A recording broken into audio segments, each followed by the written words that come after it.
So, back for another VGC guide, and this time we are looking at Heracross. It's not as good without its Mega Evolution, for sure.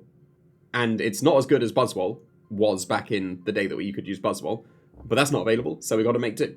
And you can still use Heracross and Glamora, as opposed to Buzzwole and Nihilego, that was a brilliant combination back then. But yeah, this is still entirely viable.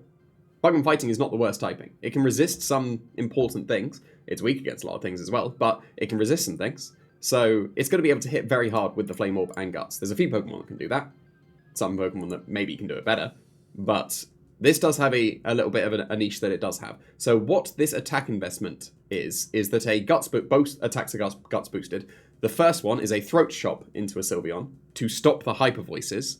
And then a follow-up Facade is an Oko, comboed with the Throat Chop. That's just against a 252 HP Sylveon. Sylveon should run defense, but some people are lazy and just go for 252 HP. A Throat Chop into a Facade will KO a Sylveon. That's pretty sweet. Also, a Fighting Terror, Guts boosted close combat, can Oko a Garchomp. That's always a very good benchmark. If you can Oko a Garchomp with a neutral hit, that's strong. So that is quite effective. I don't think Mega Horn is necessary on this Guts set at all, because this is all the coverage you need. Because then you can hit the Ghost types with the Throat Chop, and then you just are super powerful with close combat / Facade into the Fairies. Then you're sorted. You don't need Mega Horn at all.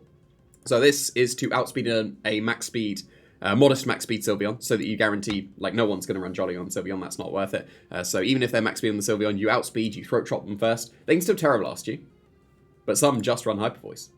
And they're likely to Hyper Voice first. So then you Throat Chop the Hyper Voice, and then you follow it with the Facades. So this is not too bad at all. The rest is just dumped into defense, and then the defense is actually somewhat reasonable. Like, this bulk is not terrible. You do lose a little bit to the Flame Orb, but that's fine. The bulk is fine. And if Bug and Fighting solves what you need, then this is perfect. Because Buzzwole was very difficult to take down with certain builds. So there's no reason why Heracross can't be doing the same thing. Also, it gets another great ability in Moxie. So if you get a KO with your Choice Scarf, it's fast enough to make use of Choice Scarf. That outspeeds Meowscarada. Don't bother going for Dragapult. You don't hit it at all, so there's no point.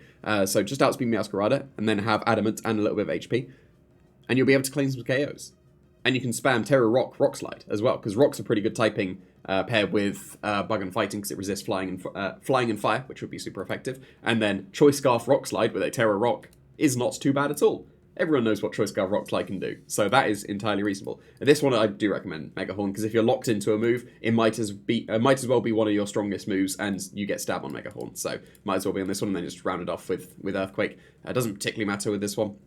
You basically just want these. No room for Facade, because you're not going to get the Guts boost, most likely, because you're pairing with the Moxie. So if you outspeed something and KO it, then you get a Moxie boost, and it can very easily snowball. So this is entirely reasonable as well, which is quite funny, because you wouldn't have thought the Heracross would be that great in the format, but I think it is entirely viable.